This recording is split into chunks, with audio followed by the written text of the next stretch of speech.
नमस्कार मंडळी, आज आपल्याला बनवायची वांग आणि बटाट्याची मिक्स भाजी।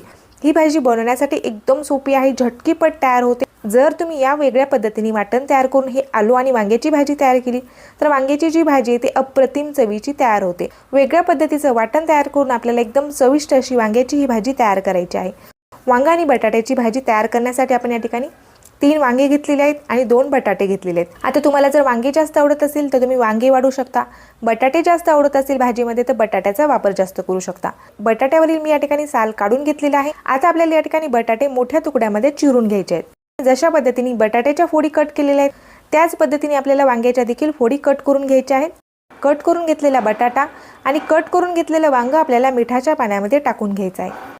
एका मोठ्या बाउलमध्ये मी पाणी घेतलेलं आहे, त्यामध्ये आपण थोडंसं मीठ टाकून घेतलेलं आहे। वांग्याच्या देखील आपल्याला या ठिकाणी फोडी कट करून घ्यायच्या आहेत। एका वांग्याच्या आपण या ठिकाणी 8 फोडी कट केलेल्या आहेत। अशा पद्धतीने मोठ्या आकारामध्ये आपण हे वांग्याच्या फोडी कट करून घेतलेल्या आहेत। चिरून घेतलेल्या ज्या वांग्याच्या फोडी आहेत त्या देखील आपल्याला मिठाच्या पाण्यामध्ये टाकून घ्यायच्या आहेत। वांग आणि बटाटा आपण पाण्यामध्ये टाकून घेतलेले आहे, म्हणजेच आपल्या वांग्याच्या आणि बटाट्याच्या जे फोडी आहेत त्या काळ्या पडणार नाहीत। भाजीला छान दाटसरपणा येण्यासाठी आणि भाजीला मस्त चव येण्यासाठी आपल्याला या ठिकाणी एक मस्त वाटण तयार करून घ्यायचं आहे। नेहमी आपण ज्या पद्धतीने वाटण तयार करतो त्यापेक्षा थोड्या वेगळ्या पद्धतीने आपल्याला हे वाटण तयार करून घ्यायचं आहे। कढईमध्ये आपण 1 चमचा तेल घालून घेतलेला आहे। आता 1 मोठा चमचा आपण खोबऱ्याचे काप घेतलेले आहेत। खोबऱ्याचे काप आपल्याला छान तेलावरती तळून घ्यायचे आहेत। जोपर्यंत आपल्या खोबऱ्याच्या कापाचा रंग पूर्णपणे डार्क होत नाही तोपर्यंत आपल्याला खोबऱ्याचे काप मस्त असे तेलावरती परतून घ्यायचे आहेत। तर तोपर्यंत आपल्याला हे खोबऱ्याचे काप तेलावरती छान असे परतून घ्यायचे आहेत। मध्यम गॅसवरतीच आपल्याला हा मसाला तयार करून घ्यायचा आहे। खोबऱ्याचे काप मी छान डार्क रंगामध्ये तळून घेतलेले आहेत। बघू शकता खोबऱ्याच्या कापाचा रंग पूर्णपणे बदललेला आहे। आता यामध्ये आपल्याला 2 मोठे चमचे शेंगदाणे टाकून घ्यायचे आहेत। शेंगदाणे देखील आपल्याला छान खमंग आणि खरपूस असे भाजून घ्यायचे। शेंगदाणे देखील आपल्याला छान तेलावरती परतून घ्यायचे आहेत, म्हणजेच आपले जे शेंगदाणे छान खरपूस असे भाजले जातील। शेंगदाणे देखील मी या ठिकाणी छान खरपूस असे भाजून घेतलेले आहेत किंवा तेलावरती परतून घेतलेले आहेत। यामध्ये आपल्याला 1 चमचा पांढरे तीळ टाकायचे आहेत। तीळ देखील आपल्याला तेलावरती छान असे परतून घ्यायचे आहेत। तीळ देखील मी छान असे भाजून घेतलेले आहेत। आता यामध्ये आपल्याला अर्धा चमचा डाळवट टाकून घ्यायचा आहे। डाळवट टाकल्यामुळे आपल्या भाजीला छान दाटसरपणा येतो आणि भाजीला चव देखील छान येते, त्यामुळे आपण या ठिकाणी डाळव्याचा देखील वापर केलेला आहे।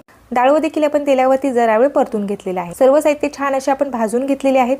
आता यामध्ये आपल्याला 1.5 इंच अद्रकचा तुकडा टाकून घ्यायचा आहे। 7 ते 8 मी या ठिकाणी लसणाच्या पाकळ्या घेतलेल्या आहेत। लसण आणि अद्रक देखील आपण मसाल्यामध्ये टाकून घेतलेला आहे। आता यामध्ये आपल्याला कोथिंबीरच्या काड्या घालून घ्यायच्या आहेत। आता हे सर्व साहित्य आपल्याला मिक्सरच्या जारमध्ये काढून घ्यायचे आहेत आणि पाणी न टाकता आपल्याला हा मसाला मिक्सरला छान असा बारीक वाटून घ्यायचा आहे। एकदम चविष्ट असं आपलं भाजीचं हे वाटण तयार झालेलं आहे।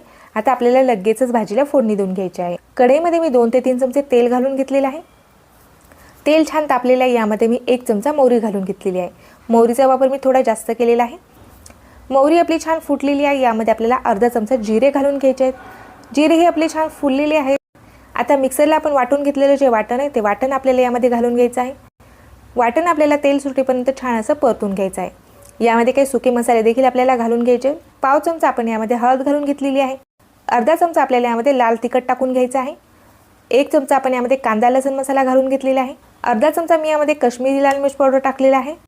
आता आपल्याला या ठिकाणी जास्त मसाल्याचा वापर करायचा नाहीये, तर मोजक्याच मसाल्याचा वापर आपण भाजीमध्ये केलेला आहे। मध्यम गॅसवरती आपल्याला तेल सुटेपर्यंत हा मसाला परतून घ्यायचा आहे।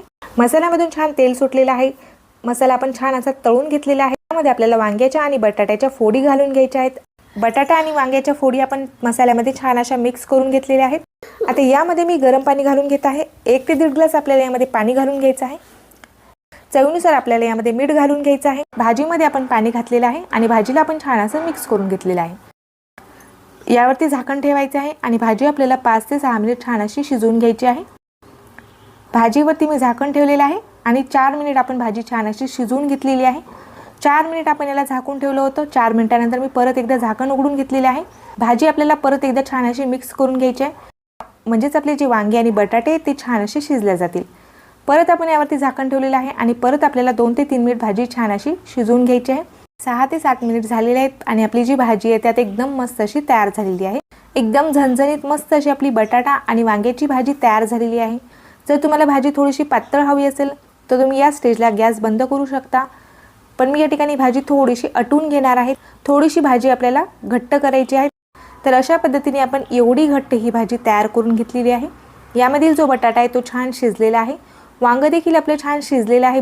एकदम झटपट तयार होणारी एकदम चविष्ट झणझणीत अशी आपली वांग आणि बटाट्याची भाजी तयार झाली।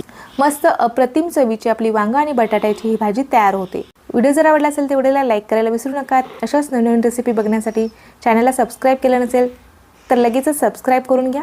भेटूयात अशाच एखाद्या छानशा आणि नवीन रेसिपीसोबत। तोपर्यंत धन्यवाद।